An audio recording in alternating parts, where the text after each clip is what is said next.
আসসালামু আলাইকুম রহমতুল্লাহ। আমি এখন আছি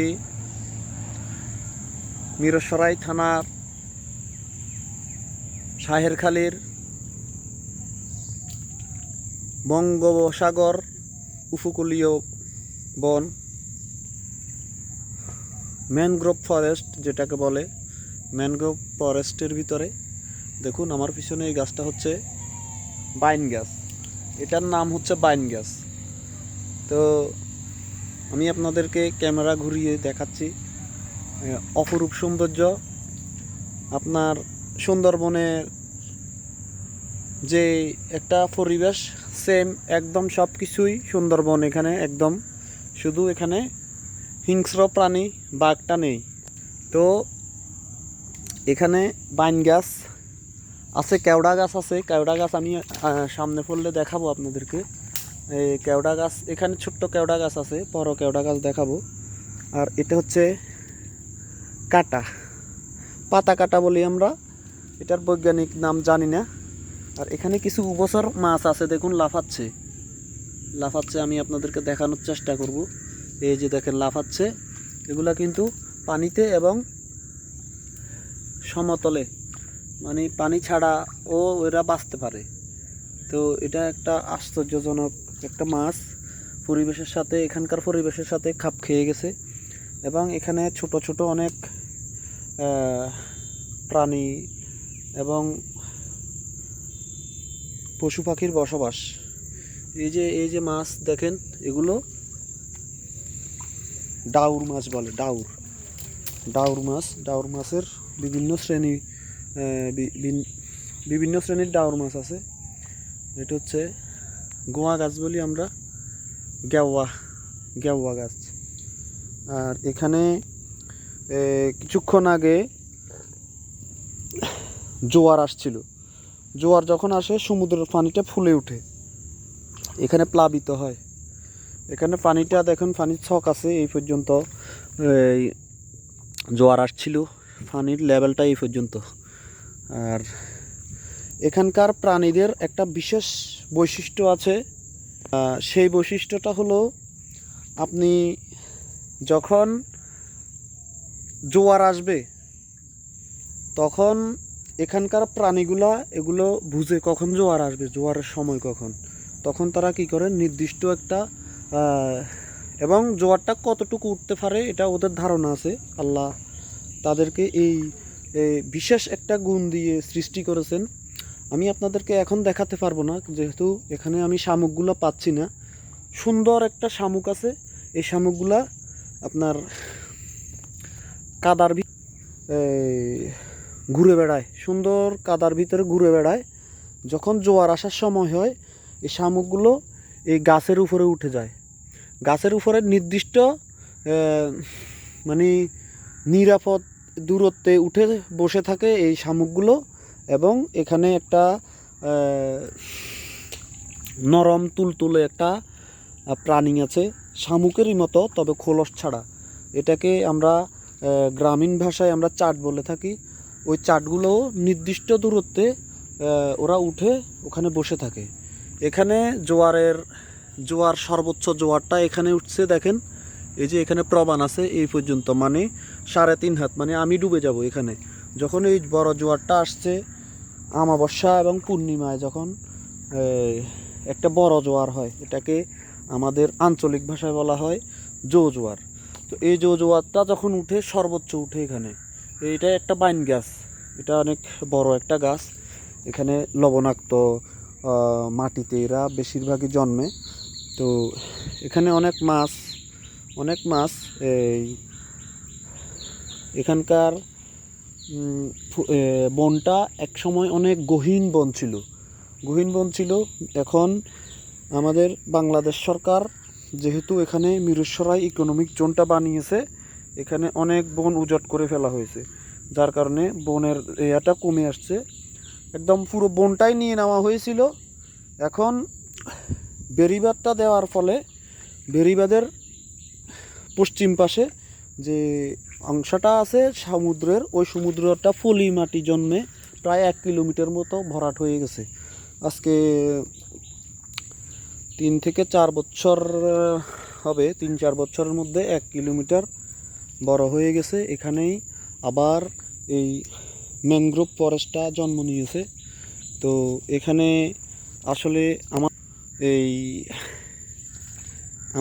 আমরা গ্রামেই জন্মগ্রহণ করেছি এবং এখানে একসময় আমরা এই বন থেকে আমাদের মতো অনেক মানুষ জীবিকা নির্বাহ করত, যার কারণে আমরা এখানকার পরিবেশের সাথে অভ্যস্ত। এখানে আসলে অনেক দুর্গম। আপনি যদি নতুন আসেন, আপনি এখানে হাঁটতে আপনার অনেক কষ্ট হবে, আপনি সিস্টেম বুঝবেন না। এখানকার গাছের কিছু শ্বাসমূল থাকে, শ্বাসমূলগুলো আপনি এখানে যখন হাঁটবেন আপনার পায়ে বিদ্ধ হবে ওই শ্বাসমূলগুলো।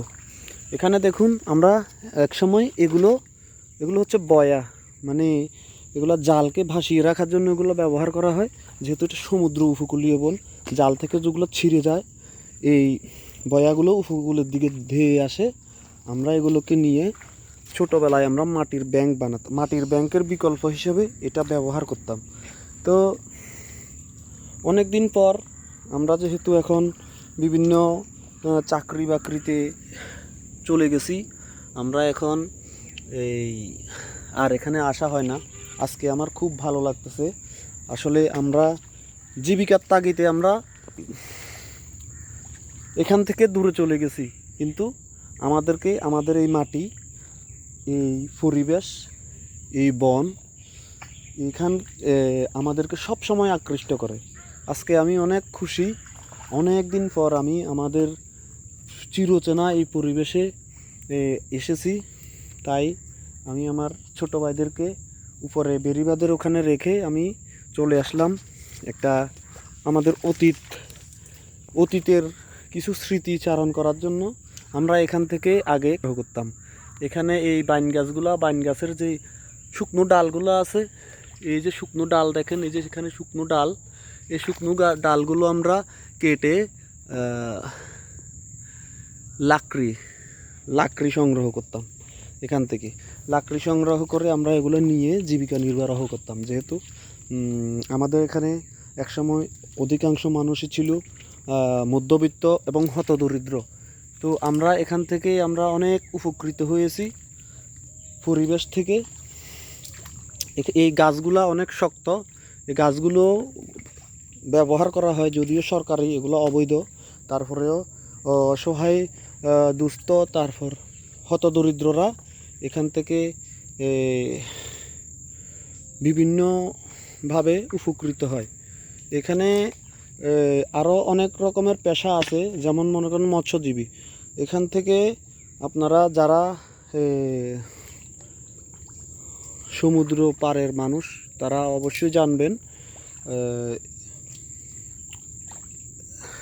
বিভিন্ন কৌশলে মাছ ধরা হয়। তার মধ্যে একটা কৌশল হচ্ছে বড়শি ফেতে মাছ ধরা হয়। তো এখানকার সমুদ্রের মাছগুলোর নির্দিষ্ট কিছু প্রিয় খাবার আছে, যেগুলো আসলে আমরা সবাই জানি না সমুদ্রের মাছ কোন মাছ কী জিনিস পছন্দ করে। তো এখানে কাদার ভিতরে আমি যে চাটের কথা বলেছিলাম, নরম তুলতুলে একটা মাংসর একটা টুকরার মতো, এটা ঘুরে বেড়ায়। এখানে আমি এখন দেখতেছি না, তবে আছে। তো ওই চাটটা যখন বড়শিতে দিবেন, ওই চাটটা খাবে ট্যাংরা মাছ। তারপর আপনার আরেকটা জিনিস আছে, এটা হচ্ছে একটা ফলটার নাম হচ্ছে কেওড়া। এই সেই কেওড়া গাছ, বড় কেওড়া গাছ, এগুলো অনেক বড় হয়, কালো মোটা হয় অনেক। এই কেওড়া গাছের ফল, কেওড়া দিয়ে যখন আপনি বড়শি দিবেন, ওই কেওড়াগুলো খাবে পাঙ্গাস মাছ, সামুদ্রিক পাঙ্গাস। এটা পুকুরের পাঙ্গাস না, সামুদ্রিক পাঙ্গাস মাছ। ওই কেওড়াটা খাবে এবং ওই বড়শিতে ওই কেওড়াটা খেয়ে পাঙ্গাস মাছ ধরবে। আর এই বাইন গাছের একটা ফল আছে, বাইন গাছের ফলটা নিমকির মতো দেখতে, এখন ফল নাই এখানে, তো নিমকির মতো। ওইটা যখন দিবেন, ওটাও ফাঙ্গাস মাছ খাবে, এটা ফাঙ্গাস মাছের খাবার। আর এই বাইন গাছের ফুলটা যখন আসে, তখন আপনি এই বনের ভিতরে দেখবেন এমন এক মিষ্টি ঘ্রাণ, মানে এই ঘ্রাণটা আপনি কোথাও পাবেন না, খুবই মিষ্টি একটা ঘ্রাণ। এদিকে এটা নতুন চর জন্মেছে, যার কারণে নতুন গাছ। এটা হচ্ছে এগুলো সব বাইন গাছ, ওই যে বাইন গাছের বীজ পড়ে এখানে চারা জন্মেছে। মাশাল্লাহ, খুব ভালো লাগতেছে। একসময় বনটা পুরোটা উজাট করে ফেলেছে। নতুন বেড়িবাঁধের পূর্ব পাশ, এখন পশ্চিম পাশে অনেক বড় একটা বন জন্মেছে। আলহামদুলিল্লাহ, ভালো লাগতেছে আমাদের। আমরা বন উজাট করার বিপক্ষে, কারণ এটা পরিবেশের জন্য ক্ষতিকর, পরিবেশের ধ্বংস বয়ে আনে। এটা হচ্ছে এই যে বস্তুটা দেখছেন, এটা হচ্ছে শ্বাসমূল। এই শ্বাসমূলগুলো দিয়ে এরা অক্সিজেন, গাছগুলো অক্সিজেন সংগ্রহ করে। তো বন্ধুরা, এই আমার এখানে আরও অনেক রকমের তথ্য আছে, আমরা পরবর্তীতে আপনাদের সাথে আরও শেয়ার করব। তো সবাই ভালো থাকবেন, সুস্থ থাকবেন, এই কামনা রইল। আসসালামু আলাইকুম। আমার ভিডিওটা ভালো লাগলে লাইক করে পাশে থাকবেন, তাহলে পরবর্তীতে আরও সুন্দর সুন্দর ভিডিও নিয়ে, মজার মজার তথ্য নিয়ে আপনাদের সাথে হাজির হব। নেক্সট যে এপিসোডটা করব, ওখানে থাকবে এখানকার বিভিন্ন মাছ, কাকড়া, বিভিন্ন প্রাণী নিয়ে আমি আরেকটা ভিডিও করব। তো সবাই ভালো থাকবেন, সুস্থ থাকবেন। আসসালামু আলাইকুম রহমতুল্লাহ।